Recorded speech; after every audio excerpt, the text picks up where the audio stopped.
Welcome to Vehicle Deal Planner. I'm the Angel. Today we want to talk about what you should do when you're purchasing a vehicle for your teenager. I'm going to say teenager in general. This could be somebody a little older, but namely your child or a loved one that's a youthful, high school, maybe going to college. Run into this situation quite a bit, and it seems to be all over the map of what people should do.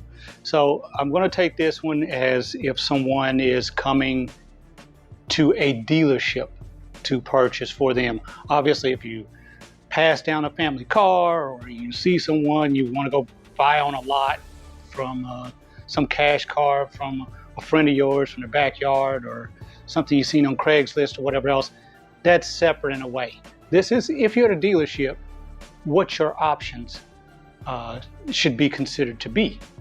So the first question you want to address is, should you finance? The answer to that is absolutely. And the reason being, if you finance, you're going to get very likely a nicer vehicle than the cash that you might likely have been able to put up. Some people can come in and buy their kids. I've seen $40,000 SUVs. If you have that and you just want to write a check, power to you. I'm talking about the mere mortals among us who, of course, would be working within a budget.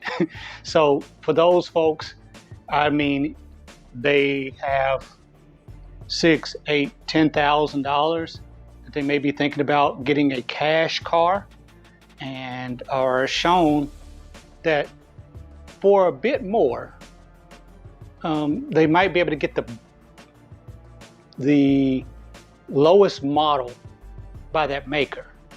At that level, you're talking about something like a Nissan Versa, a Toyota Yaris, things along those lines, a Kia Rio, so on and so forth.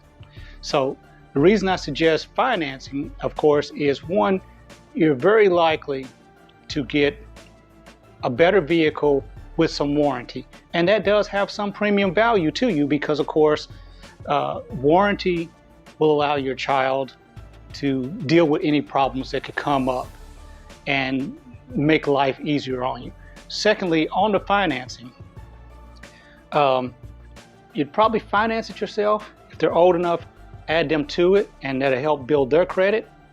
If not, you finance it yourself, and any child old enough to drive probably should be old enough to make some kind of payments. That way you're not really risking your credit by necessarily co-signing for them and hoping that they pay.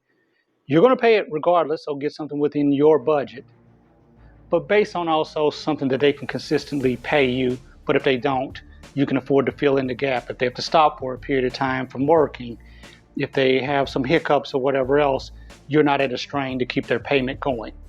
But ideally, I would base it on what they can afford and what you can afford if they miss. This will get them a better quality vehicle 8 times out of 10.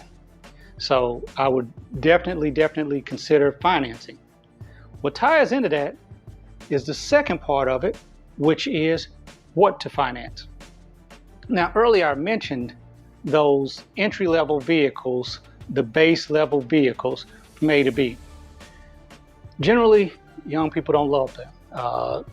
Their eyes are way bigger than their wallet, and they're coming in thinking, I should be able to get this or that, or they're looking at some 5-year-old race car, right? They want to know how much the Mustang is and things like that, and they're not interested in someone showing them the Fiesta or the Festiva or what have you.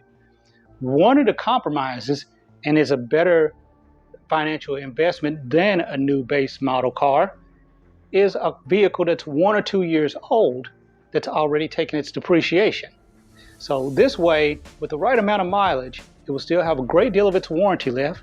With Carfax and things like that, you can see if they've maintained the service on it, but also generally will allow you to go up a model. And that will be very important, because maybe you don't go up a full model. Maybe you go up several trim. And so if they do get that base model, they might not have to get the base trim. And so the vehicle may have additional features that just the stripped down Econo box is offering. So that opens up some more of the doors. It also opens up the doors on some other vehicles that are not base vehicles. For example, some cars depreciate heavily after the first year. And so if you're in the year, we're doing the 2021 models rolling out here in August of 2020 when this video was made. And so looking at a 19, maybe even some pre-owned 20s with the proper amount of depreciation can take a vehicle that might have been out of your price range and bring it into your price range with minimal damage. Some people are very much sticklers. I don't want this many miles on it. I don't want that many miles on it. Don't worry about that. If it's covered under warranty, the Carfax is good, you're probably still getting a great vehicle if everything else checks out. So you really have to think of this in a broad investment sense. The child should have the vehicle for a number of years. Make sure that that life cycle is something that they can be happy with. You can save some money and buy them a cash car today, but if you have problems with it, there's nowhere to turn a lot of times. If you got it out of somebody's yard, there's nowhere to turn a lot of times. And if it's a cash vehicle at a dealership, it's 1 inch away from the auction block as it is, and they're trying to get it off the lot more times than not. Some of them bring it in just to generate traffic and generate some sales, and they're quality vehicles that just don't cost that much. But you really have to do additional homework yourself to make sure any cash vehicle. So I would say spend the additional money, finance, open up the door by going back a year or two, or even look at bargains for vehicles that are off leases. Generally, you say, well, that's 3 years. They got a lot more miles than they should have for a 3-year vehicle, but generally leases have limits. So you want to see if you can find one just off the lease, because a lot of times someone leasing it has service, of course, included with the contract, and don't mind having every bit of the service maintained. So you're getting a well-maintained vehicle for a much cheaper price. So that's a big deal. What I was actually mentioning, and I kind of conflated the two things, is leasing and vehicles that are former rentals. Now that freaks a lot of people out. It was rental car, and they think about how they treat rental cars, and that throws them off. And so maybe you have a car that's only a year old off a rental fleet, and then already has 35,000 miles. Well, if there's enough warranty left, because a lot of warranties go to 60,000 miles, and the car is only a year old, so it's not out of warranty that way, and the Carfax checks out, you may have a steal. You know, you'll have to do your homework, but the whole point of this video is do not go in necessarily with your mind made up or without factoring these elements in that I'm offering to you now.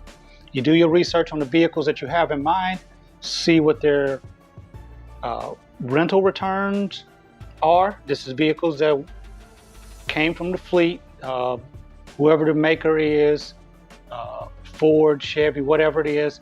They were rental cars for a year, and now they've been dumped onto these lots. And so you see a 1-year-old car with 25, 30, 40,000 miles on it. Do your homework on the brand and the make, model that you like, and with those high miles. Do it on vehicles that are 2 to 3 years old that may have been lease returns. And also, of course, keep in mind if there's possibly a vehicle that is a base model that is good enough for your kid to drive for a few years to prove that they're responsible. So I hope these tips help. And of course, this is the type of knowledge that's applied when I go to work for you at Vehicle Deal Planner. And I would love for you to give us a call and us to handle the search for you and do all of this legwork. We're local at 904-293-2400, or you can book online on Facebook. Have a great day.